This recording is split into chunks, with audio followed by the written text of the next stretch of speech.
그래서 빠른 시간 내에 하겠다고 한 걸 봐서 여기서 통상적인 빠른이라는 거는 1개월 이내인데 추석 연휴가 있으니까 추석 전에 내지 않을까 이런 생각을 가지고 있습니다.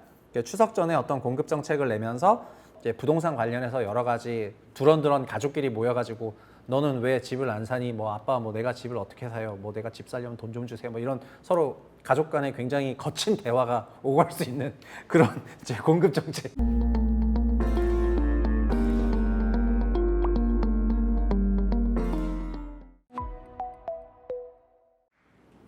안녕하십니까, 최부심입니다. 국토부 장관 인사청문회에서 여러 가지 이제 정책들이 좀 나왔는데 그래서 그런 부분을 좀 요약을 하겠습니다. 이제 인사청문회를 하면은 그 인사청문회 전체가 한글 자료 한 40 몇 장짜리로 요약이 되는데 뭐 그거를 보실 분은 없기 때문에 그래서 뭐 시간 많은 최부심이 요약을 해가지고 표로 정리를 해왔고요. 요약 자료에 표로 정리가 됐어요. 근데 그거를 이제 꺼내가지고 분야별로 주택 분야, 교통 분야 등등 막 분야가 있는데 저희가 좀 중요하게 생각하는 주택 분야니까 이제 주택 분야에서 앞으로 어떤 대책이 나올지를 미리 보기 하는 것으로 가름하겠습니다. 첫 번째는 6.27 대책에 대해서 뭐 여러 가지 질문들이 있었는데 그게 필요했냐 뭐 이런 질문을 막 했거든요. 그래서 이제 김윤석 장관 보기에는 그냥 필요했던 것 같다, 적절했다 이렇게 얘기를 하는 것 같고요.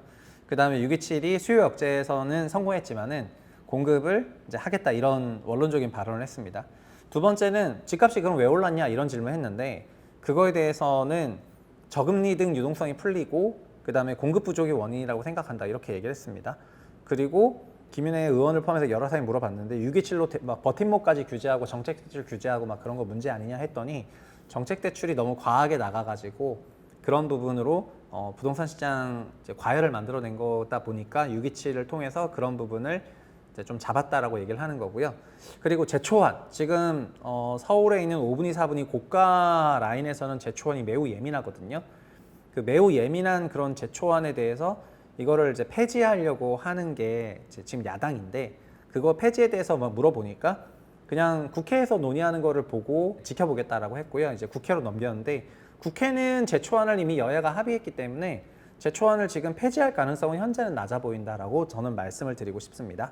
그리고 공공 부분이랑 민간 부분 공급 총량 및 뭐 공급에 대한 어떤 뭐 관리 지표가 없다 이렇게 얘기를 하니까 사실 공급이라는 게 뭐 몇 년 250만 원 이게 공공 민간이 합쳐져서 짬뽕되다 보니까 공공 공급이 잘 되는지 민간 공급이 잘 되는지 되게 모르는 경우가 많은데 그런 거에 대해서도 구분해서 관리하겠다는 말과 함께 동시에 실입주를 기준으로 대책을 마련하겠다 이런 말을 했거든요. 사실은 윤석열 정부 3년 동안 주택공급 정책은 인허가 기준이다 보니까 입주가 몇 호 됐는지 잘 체크하지도 않은 상태이고 입주 중심으로 공급 대책을 수립하지 않다 보니까 그냥 인허가만 많이 하면 되는 거여가지고 준공이 되든 말든 착공이 되든 말든 그거는 뭐 상관없다 이런 스탠스였거든요. 그러니까 이게 시차라든가 착시 효과가 너무 커가지고 지금 새 정부에서는 실입주를 기반으로 어쨌든 공급 데이터를 관리할 그런 생각을 가지고 있는 것 같습니다. 그리고 이게 중요한 부분이었는데 전세 제도, 전세 대출 제도, 전세 보증 제도 등 여러 가지 부작용과 피해가 발생하니까 이게 개선이 필요하지 않냐 이런 질문을 했죠.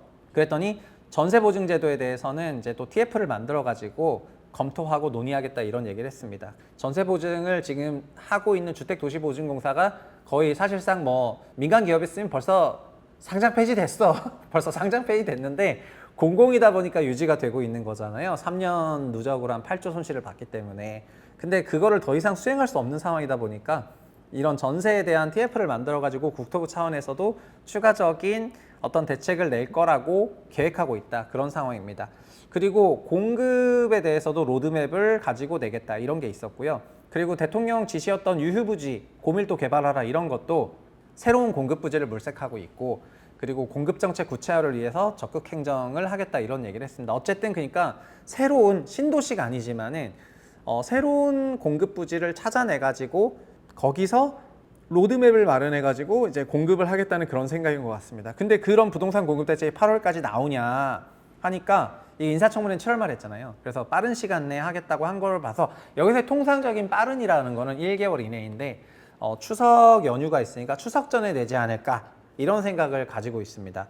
추석 전에 어떤 공급 정책을 내면서 그 추석 머리에서 이제 부동산 관련해서 여러 가지 두런두런 가족끼리 모여가지고 너는 왜 집을 안 사니? 뭐 아빠 뭐 내가 집을 어떻게 사요? 뭐 내가 집 살려면 돈 좀 주세요. 뭐 이런 서로 가족 간에 굉장히 거친 대화가 오고 갈 수 있는 그런 이제 공급 정책을 추석 전에 좀 내지 않을까 이런 생각이고요.